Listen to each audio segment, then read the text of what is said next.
से इतिहास लिखना चाहते हैं, लेकिन इतिहास जो है ना वो भी इस देश में एक बार लिखा गया है। अनुमा जी, एक बार बार ये सवाल उठ रहा है कि राहुल गांधी गूंज कार्यक्रम कर रहे हैं। बिल्कुल कीजिए, पूरे देश भर में पैन इंडिया कीजिए। आपने कार्यक्रम किया पहला कोटा में, आपने फिर उसके बाद किया देहरादून में, तीसरा आपने किया प्रयागराज में, आज पुणे में है। इसके बाद क्या अगला रांची का नंबर आएगा, कर्नाटक का नंबर आएगा? नहीं आएगा।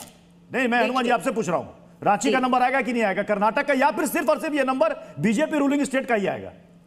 नहीं, बिल्कुल झारखंड का नंबर भी आएगा। ऐसी क्या बात है, ये तो बिल्कुल ही गलत लाइन पर चले जा रहे हैं। लेकिन एक बात आपसे कहना चाहती हूँ, देखिए क्या होता है, बीजेपी जब कहती है कि कांग्रेस मंगलसूत्र छुड़ा लेगी तो फिर वो सोना इतना महंगा हो जाता है कि महिलाएं मंगलसूत्र क्या बिछिए तक नहीं पहन पाती। बीजेपी जब कहती है कि आपकी भैंस पान खोल के ले जाएगी, उस समय महंगाई इतनी हो जाती है, शक्कर तक इतनी महंगी हो जाती है कि जनता के हाथ में एकदम उन तंगी उनको दिखाई देने लगती है। जब बीजेपी कहती है कि मुजरा करेगी, उस समय बीजेपी जाकर अमेरिका के राष्ट्रपति ट्रंप के सामने मुजरा करती है और हमारी ऑपरेशन सिंदूर का सीज फायर हो जाता है। तो ये जो दरअसल ये हिस्ट्री रीराइट करना चाहते हैं प्रत्युष जी, ये बहुत खतरनाक बात है। ये हिस्ट्री रीराइट करना चाहते हैं क्योंकि ये हमेशा से बेहद फूहड़ बेहद सस्ते रहे हैं, इसलिए ये नए तरीके से इतिहास लिखना चाहते हैं। लेकिन इतिहास जो है ना वो भी इस देश में एक बार लिखा गया है, और इतिहास बार बार इस तरह से अपने आप को खंडित नहीं होने दे सकता।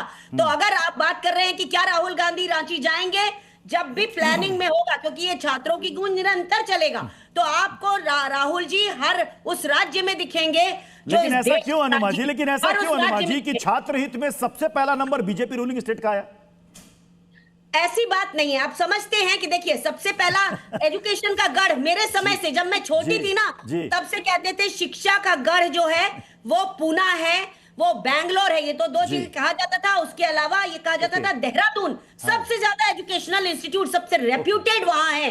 और उसी तरह से कोटा में जहां शिक्षा का हब है, तो पहले शिक्षा का हब वो अगर गलती से बीजेपी स्टेट में है तो उससे क्या फर्क पड़ता है, वो मेरे देश भारत में है। और मेरे नेता राहुल गांधी भारत के किसी भी कोने में, मणिपुर सहित, जो इनके नेता नहीं जा सकते, मणिपुर सहित हर जगह मेरे नेता हर जगह गए हैं। तो इसलिए भारतीय जनता पार्टी का जो फूटा घड़ा है ना, अपने आप 10 सेकंड, उसके बाद मैं बाकी मेहमानों को करूंगा जल्दी से। 10 सेकंड। प्रत्युष जी, कांग्रेस के प्रवक्ता सेना से आती है, और मैं चाहता हूं, और मैं अब कम से कम इतना उम्मीद रखता हूं कि देश का अपमान बार बार ना करे। अभी उन्होंने क्या शब्द यूज किया कि बीजेपी मुजरा करती है यूएस जाकर। बीजेपी नहीं जाती है। इस देश का प्रधानमंत्री के लिए आप ऐसे शब्द यूज करती हैं। प्रधानमंत्री को आप कहना चाहते हैं कि वो मुजरा करते हैं, तो आपकी पार्टी तो कह रही है आपकी पार्टी मुजरा करती है, आपकी पार्टी मुजरा करती है। और मैंने ये शब्द प्रधानमंत्री से सीखा है, प्रधानमंत्री ने सिखाया है ये शब्द।